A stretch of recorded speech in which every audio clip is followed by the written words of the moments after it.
বাংলাদেশে ইসকনের সঙ্গে যুক্ত 17 জনের ব্যাংক অ্যাকাউন্ট ফ্রিজ করা হয়েছে। এ প্রসঙ্গে বিজেপি বিধায়ক শঙ্কর ঘোষ কি বলেছেন দেখুন।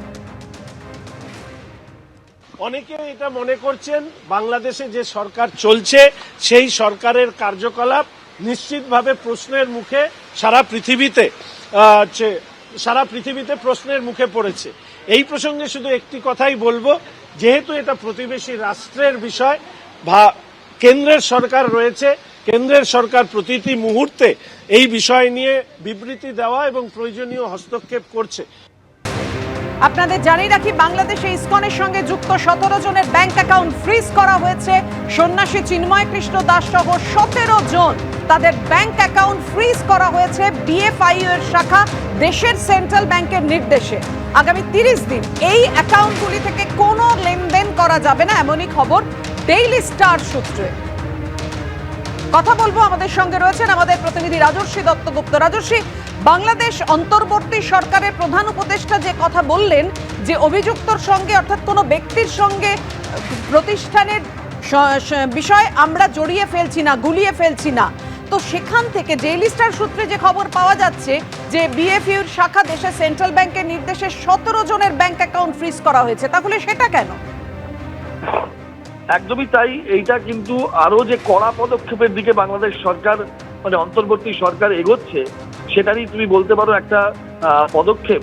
এই পদক্ষেপ স্পষ্টভাবে বলে দিচ্ছে যে ইসকনের সঙ্গে যুক্ত 17 জনের ব্যাংক অ্যাকাউন্ট ফ্রিজ এবং তাদের মধ্যে চিন্ময় কৃষ্ণ দাস যিনি জেলবন্দি রয়েছেন তার অ্যাকাউন্টও রয়েছে।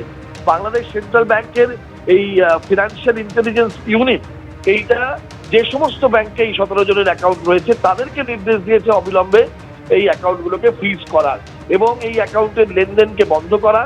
এবং তারা বলছেন, অর্থাৎ বাংলাদেশের এই বিএফআইইউ বলছে যে মানি লন্ডারিং এর অর্থাৎ টাকা পাচার হয়েছে, টাকা নয়ছয় হয়েছে, এরকম কিছু প্রমাণ তারা পেয়ে এইটা করছেন। অথচ বাংলাদেশের অন্তর্বর্তী সরকারের প্রতিনিধি আজকেই বলেছেন যে ব্যক্তির অপরাধের সঙ্গে সংস্থার অপরাধকে তারা জড়িয়ে ফেলছেন না এবং ইসকনের বিরুদ্ধে তাদের সরকারে এখনো পর্যন্ত কোনো আলোচনা হয়নি নিষিদ্ধ করা নিয়ে। তারপরেই এই পদক্ষেপ, এই দুটো কিন্তু কোথাও গিয়ে একটা স্ববিরোধিতার বিষয় সামনে আসছে।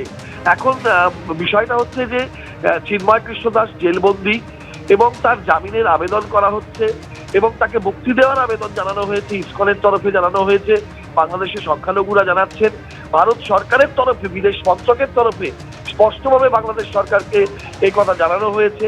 তারপরেও কিন্তু বাংলাদেশ সরকার এই হিন্দুদের নিরাপত্তা, চিন্ময় কৃষ্ণ দাসের মুক্তি, এইগুলোর বিষয়ে কি তাদের অবস্থান সেটা স্পষ্ট করেনি। তার প্রেক্ষাপটে, এই প্রেক্ষাপটের মধ্যেই এই যে বিষয়টা সামনে এলো যে 17 জনের ব্যাংক অ্যাকাউন্ট ফ্রিজ, সেটা স্পষ্টই একটা দিক নির্দেশ করছে যে বাংলাদেশ সরকার আরো কড়া পদক্ষেপের পদে এগোচ্ছে এই ইসকনের সঙ্গে যারা যুক্ত তাদের প্রতি। এখন দেখার বিষয় এটা কোথায় গিয়ে গড়ায় এবং পরবর্তীতে আমাদের ভারত সরকারের তরফে এর কোনো প্রতিক্রিয়া বা আরো বাংলাদেশ সরকারকে কোনো কিছু বলা হয় কিনা এই প্রেক্ষাপটে। ধন্যবাদ রাজস্বী তোমাকে।